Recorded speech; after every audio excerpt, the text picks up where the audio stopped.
welcome to a new episode of Games and Names. Our sport for this episode is the sport of bodybuilding, and our featured star guest is national team player and world champion hopeful Ahmed Shams.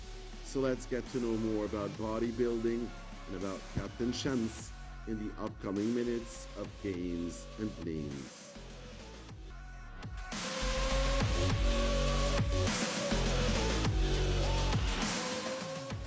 Bodybuilding is the use of progressive resistance exercise to control and develop one's muscles by muscle hypertrophy for aesthetic purposes. It is distinct from similar activities such as powerlifting because it focuses on physical appearance instead of strength. An individual who engages in this activity is referred to as a bodybuilder. In professional bodybuilding, competitors appear in lineups and perform specified poses for a panel of judges who rank them based on symmetry, muscularity, size, conditioning, posing, and stage presentation. Bodybuilders prepare for competitions through the elimination of non-essential body fat, enhanced at the last stage by a combination of extracellular dehydration and carbo loading to achieve maximum muscular definition and vascularity.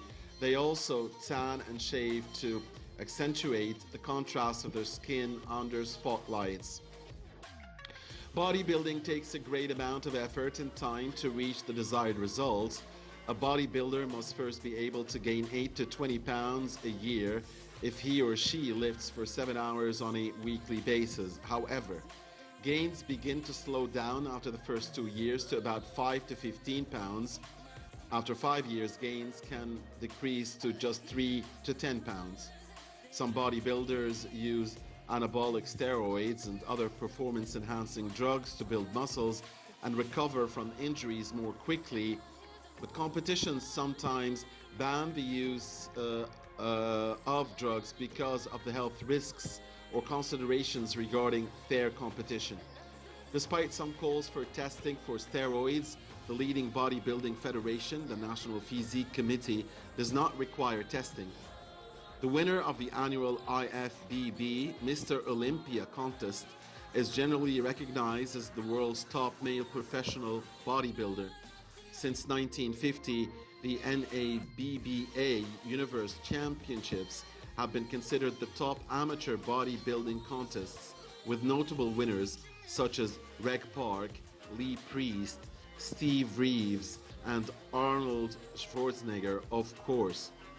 As far as professional bodybuilders are concerned, it is important to keep in shape all the time.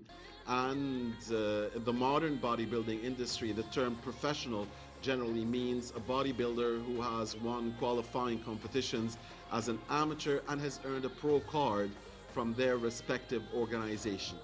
Professionals earn the right to compete in competitions that include monetary prizes. A pro card also prohibits the athlete from competing in federations other than the one from which they have received the pro card. Depending on the level of success, the bodybuilders may receive monetary compensation from sponsors, much like athletes in other sports. I started practicing the sport when I was 12 years old. For years, I took the sport as a hobby, but when I was 19, perhaps 19 plus, I started playing the sport competitively, and that was when I met Captain Karim, and he was the first one that predicted that I could be a future world champion, and from there I took the path.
The first international championship I took part in was one called the Experimental World Cup.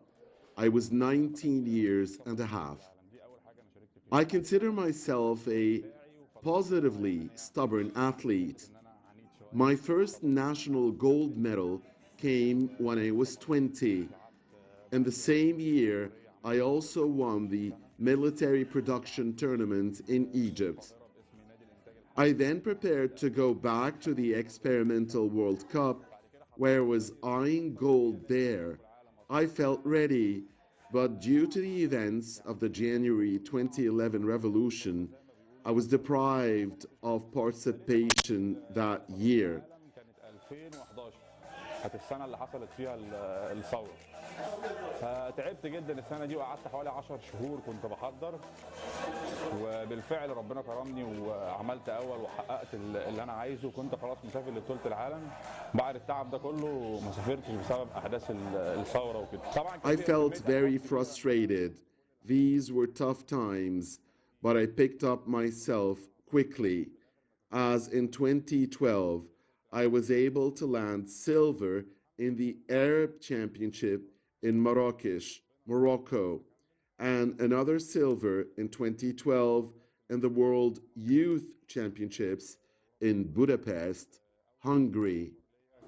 البطوله العربيه كانت في مراكش المغرب، حققت مركز ثاني وانا عمري 21 سنه، وبعديها سافرت بطولة العالم، لعبت برضو التصفيات تاني والحمد لله ربنا وفقني. سافرت بطولة العالم للناشئين كان عمري 21 سنة في المجر بودابست، وعملت تاني العالم.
In 2013, my last year as a youth competitor, I got silver at the Experimental World Cup competition in Mongolia, a far country to the east of China. And again, I had to spend a lot of money on myself to continue in the sport. Then, against all odds, I immediately decided to go to the Seniors World Cup that year at this very young age.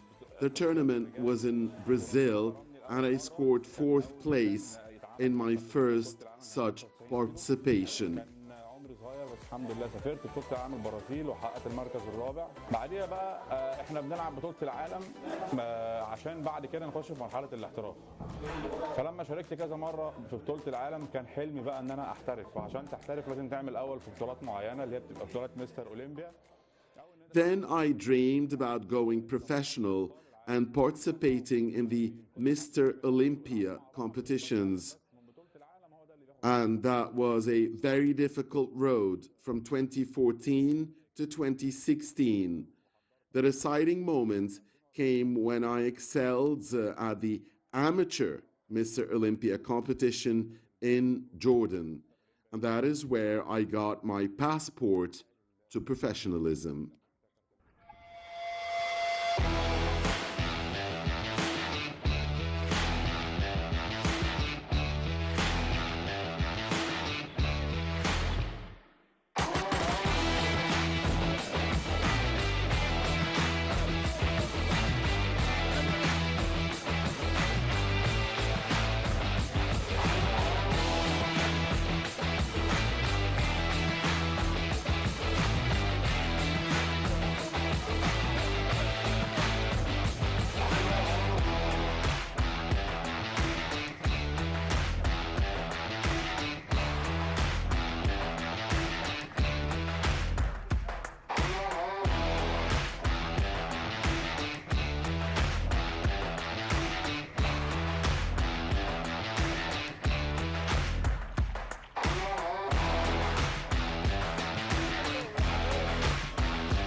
شاء الله السنه دي هتبقى اول مشاركه ليا في بطوله المحترفين. God willing, this year will witness my first participation in the professional World Cup competitions in Vancouver, Canada, in the month of June.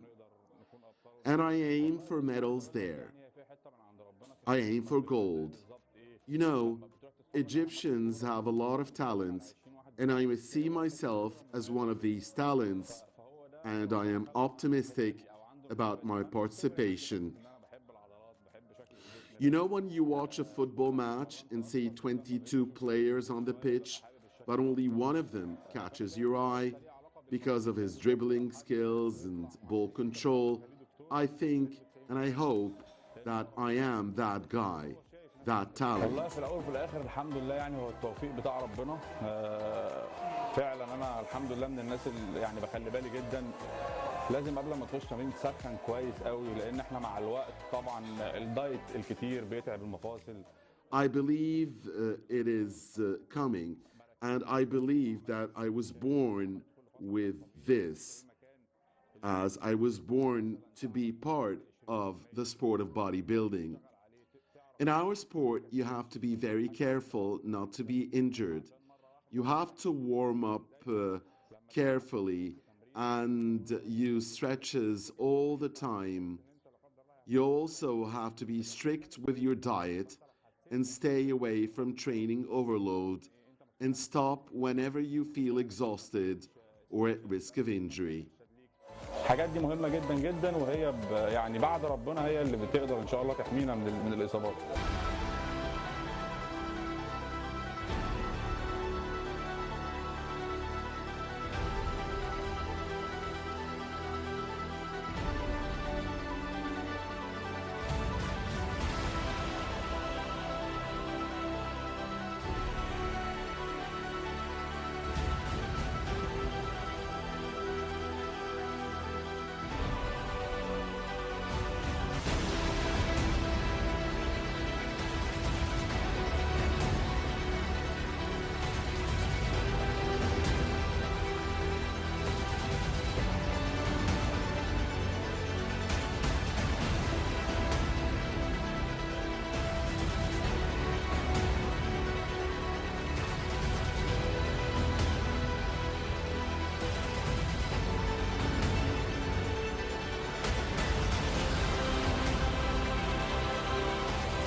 البدايه طبعا اي حد بيبقى حابب ان هو يخش في مجال اللعبه او فكر ان هو يبقى بطل، اول حاجه لازم يفكر فيها خطوات. اي حاجه في الدنيا يبقى لها خطوات عشان يبقى في نجاح. When it comes to supplements, you first have to decide if you're playing for fun or competitively. And if it is the latter, you will naturally have to take supplements since you'll never get the required muscle masses by just eating healthy food. The matter has to be scientific, though. Coaching in our sport is key to success. And let me give you an example. You cannot train two athletes the same way, since one of them may have strong legs and relatively weaker shoulders, and the other vice versa. So each athlete will have a different training program, naturally in this case. It is true individual games in Egypt, unlike team sports, do not get the required funds and support, but I believe that hard work pays off in the end. In my case, I had to spend on myself for years, but now I have more than a sponsor that helped me in my journey, and that is due to my relentless hard work. Of course, my idol is Egypt's iconic world champion, Mr. Olympia, Big Ramy, whom I consider to be my big brother. I wish him continued success, and I hope to follow his path successfully. I would like to finally say to all athletes who aspire to become champions one day, never listen to those who talk about you negatively. Keep the hard work going. Never give up. Set a goal. You will face difficulties, for sure you will face them. But with determination and persistence, you will get over them. And certainly, God never deserts the hard workers. الموضوع ده بيكون مش هينفع يحصل بالتغذية أو مش هيحصل بالمكملات الغذائية، ولازم بالفعل يعني ان في ناس كتير بتطلع وتقول احنا ما بناخدش، لا، اي حد بيخش ليفل احتراف هو بياخد استرويد او بياخد هرمون. طبعا انا مش بنصح حد ان هو يعمل كده، ولكن انا بقول لك بما يرضي الله ان الصح لو انت هتخش في مشوار زي ده لازم تكون فاهم، لازم يكون معاك دكتور، لازم تكون عامل تشيك اصلا على نفسك، عارف انت ربنا خلقك يعني انسان طبيعي ولا عندك ممكن مشاكل وانت ما تعرفش، عشان لو حد عنده مشاكل وما يعرفش هيتاذى طبعا جامد جدا.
فخلينا نبقى متفقين على الحته دي. The matter has to be scientific, though. Coaching in our sport is key to success. And let me give you an example. You cannot train two athletes the same way, since one of them may have strong legs and relatively weaker shoulders, and the other vice versa. So each athlete will have a different training program, naturally in this case. I would like to finally say to all athletes who aspire to become champions one day, never listen to those who talk about you negatively. Keep the hard work going. Never give up.